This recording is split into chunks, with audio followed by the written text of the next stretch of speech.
कांग्रेस नेता नाना पटोले ने बीजेपी सरकार पर जमकर हमला बोला। उन्होंने कहा कि सत्ताधारी हेलीकॉप्टर और विमानों से घूम रहे हैं, जबकि जनता कर्ज और महंगाई से परेशान है।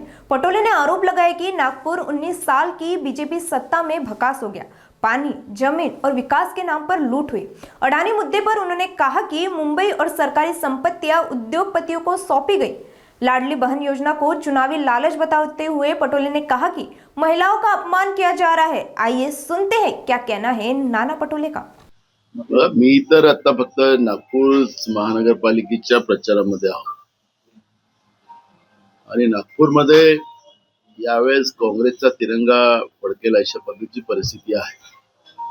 नागपूरच्या महानगरपालिकेमध्ये गेल्या 19 वर्षापासून भाजपाची सत्ता आहे आणि नागपूरचा जो भकास झालेला आहे विकासाच्या नावाने आणि त्याचा हा कर्जरूपी पैशाचा बोजा हा नागपूरकरांना भोगावा लागतो आहे।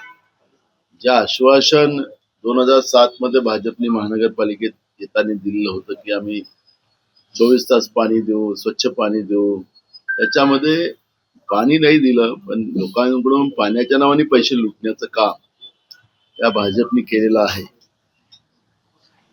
टॅक्सेस मोठ्या प्रमाणात घरावर वाढवलेले आहेत, सगळ्या गोष्टी महाग झालेल्या आहेत आणि त्यामुळे लोकांचा राग भाजपच्या या खोटारड्यापणावर आहे आणि त्याच्यामुळे नागपूर महानगरपालिका ही काँग्रेस जिंकेल असा माझा विश्वास आहे। नाही, मला जी जबाबदारी मिळालेली आहे पक्षाने दिलेली आहे तेच मी करतोय। त्याच्यामुळे मला असं वाटतं की इतरमध्ये आमचे सगळे नेते त्या जिल्ह्यातले राज्य पातळीवरचे सगळे नेते कामाला लागलेले आहेत। महाराष्ट्रामध्ये सगळीकडे निवडणुका चाललेल्या आहेत, त्या विभागामध्ये आमचे जे सगळे नेते आहेत त्या विभागात ते प्रचाराला लागलेले आहेत। त्याच्यामुळे महाराष्ट्रभर सगळ्या नेत्यांनी फिरावं इकडचं तिकडे प्रवासात। आता सत्ताधीशांकडे विमान आहेत, हेलिकॉप्टर आहेत आणि थोड्या वेळातच इथं आणि थोड्या वेळातच तिथं अशा पद्धतीचा आता उद्याचा दौरा आपण मुख्यमंत्र्यांचा पाहिला तर उद्या नागपुरात सकाळी आहे, दुपारी पुण्यात आहे आणि संध्याकाळी मुंबईत आहे। त्याच्यामुळे इतर काही बाय रोड तर होऊ शकत नाही। या सगळ्या व्यवस्था त्यांचे मंत्री सगळ्यांजवळ हेलिकॉप्टर आहेत, त्यामुळे या सगळ्या परिस्थिती आपण पाहिला की भाजप आता चिवडा पार्टी नाही राहिली। ते गडकरी म्हणतात, हे गडकरीचा शब्द माझे नाही, आता ती बिर्याणीची पार्टी झालेली आहे।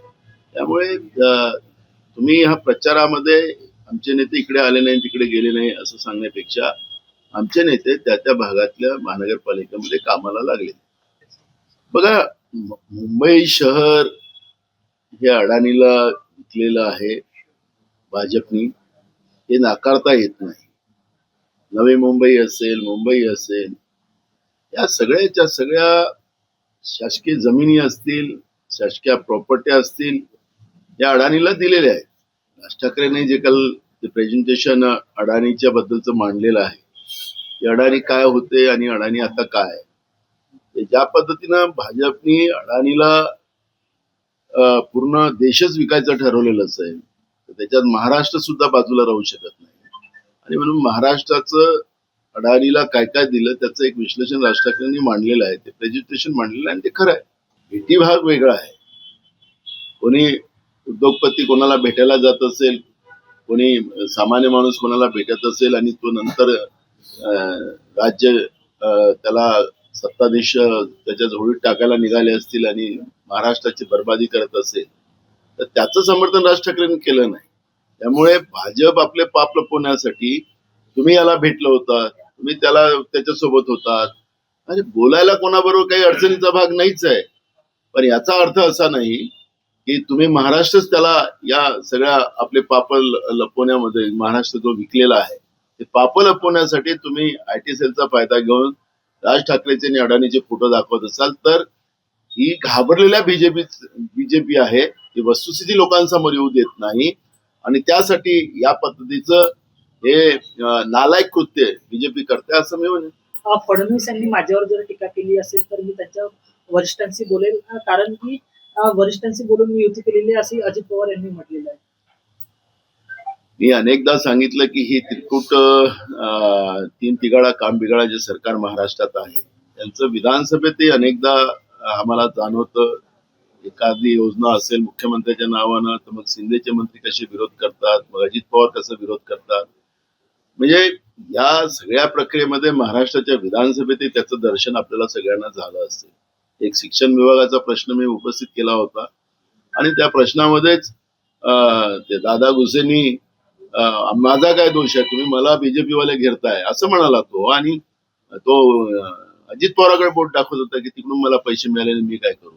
म्हणजे ही जी काही परिस्थिती आज महाराष्ट्रामध्ये आहे त्या परिस्थितीची जाणीव पण भाजप शिंदे सेना असेल की अजित पवार असेल या दोघांना एक गिळंकृत केल्याशिवाय राहणार नाही अशी स्थिती आज आपण अजय दादा पुण्यामध्ये आपल्या भाषणात म्हणाले होते की मेट्रोमध्ये महिलांना जे प्रवास नको करू, त्यावरूनच फडणवीसांना जेव्हा प्रश्न विचारला गेला ते म्हणाले की घोषणा करायला कोणाच्या बापाचं काय चाललं असं. मग ते घोषणाबाजीमध्ये फडणवीस कुठं माग आहे. त्यामुळे त्यांची छोटी घोषणा झाली अजित पवारांची, पण मी त्याच्यापेक्षा पुढं आहो असं फडणवीसाला सांगायचं असेल. त्यामुळे फडणवीस घोषणा करायला काय लागतं असं म्हणाले, तुम्ही म्हणजे त्याच्यापेक्षा पुढं आहो असं सांगायचा प्रयत्न फडणवीसांनी केला असेल. मुंबईमध्ये काँग्रेसची एकही मोठी सभा झाली नाही. प्रकाश आंबेडकरांसोबत काँग्रेसची एक सभा होईल, काही काळ राहुल गांधी मुंबईत प्रचाराला येईल अशा सगळ्या चर्चा होत्या. आता एक दिवस शिल्लक आहे. बघा राहुल गांधींचं नगरपालिका स्थानिक स्वराज्य संस्थांमध्ये सभा होणं असं काही चर्चा पण मोदीच्या होऊ शकतं. त्याला काही अडचणीचा भाग नाही, ते प्रचारकच आहेत संघाचे. राहुल गांधी स्थानिक स्वराज्य संस्थांचे प्रचारक येतील असं कोणीच सांगितलं नाही आणि अशी अफवा कोणी उडवत असेल तर ते चुकीचं आहे. देवेंद्र फडणवीस एकही मोठी झालेली नाही मुंबईमध्ये. कोणी मोठे नेते देखील मुंबईत दिसले नाही काँग्रेस.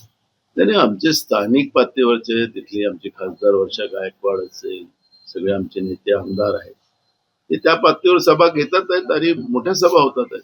देवेंद्र फडणवीस स्वतःला म्हणजे मराठींना हिंदू मानत